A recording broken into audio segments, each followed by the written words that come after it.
People say, one can't help one's thoughts, but one can. The control of the thinking machine is perfectly possible.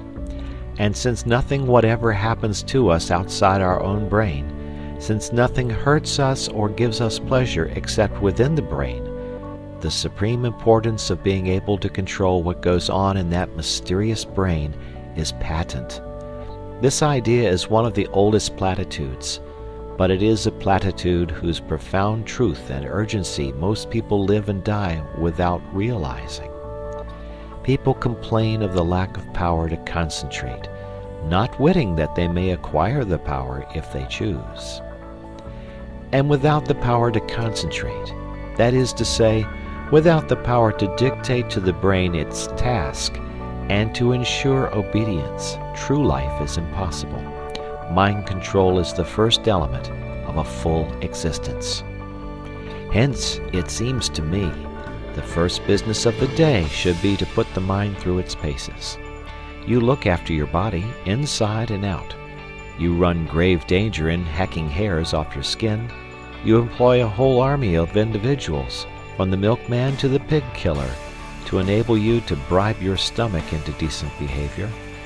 Why not devote a little attention to the far more delicate machinery of the mind, especially as you will require no extraneous aid? It is for this portion of the art and craft of living that I have reserved the time, from the moment of quitting your door to the moment of arriving at your office. What? I am to cultivate my mind in the street? On the platform? In the train? And in the crowded street again? Precisely. Nothing simpler. No tools required.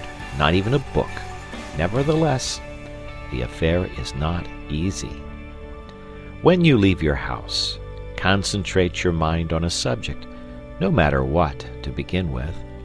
You will not have gone 10 yards before your mind has skipped away under your very eyes and is lurking round the corner with another subject. Bring it back by the scruff of the neck.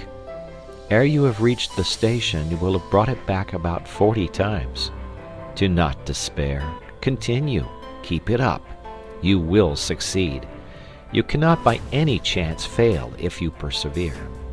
It is idle to pretend that your mind is incapable of concentration. Do you not remember that morning when you received a disquieting letter which demanded a very carefully worded answer? How you kept your mind steadily on the subject of the answer without a second's intermission until you reached your office, whereupon you instantly sat down and wrote the answer. That was a case in which you were roused by circumstances to such a degree of vitality that you were able to dominate your mind like a tyrant. You would have no trifling.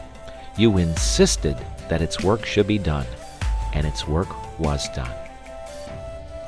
By the regular practice of concentration, as to which there is no secret, save the secret of perseverance, you can tyrannize over your mind, which is not the highest part of you, every hour of the day, and in no matter what place.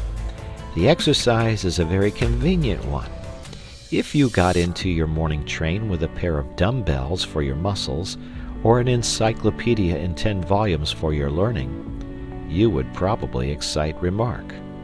But as you walk in the street, or sit in the corner of the compartment behind a pipe, or strap hang on the subterranean, who is to know that you are engaged in the most important of daily acts?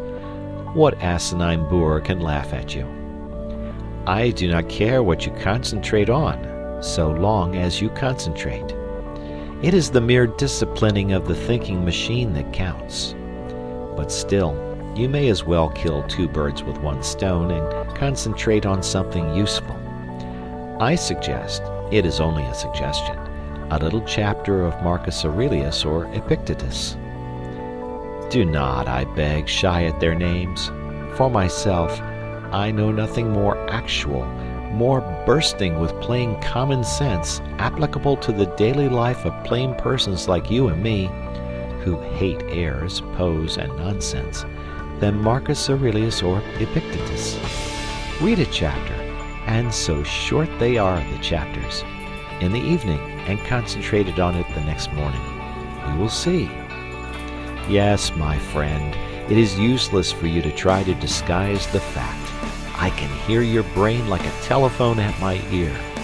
You are saying to yourself, "This fellow was doing pretty well up to his 7th chapter. He had begun to interest me faintly.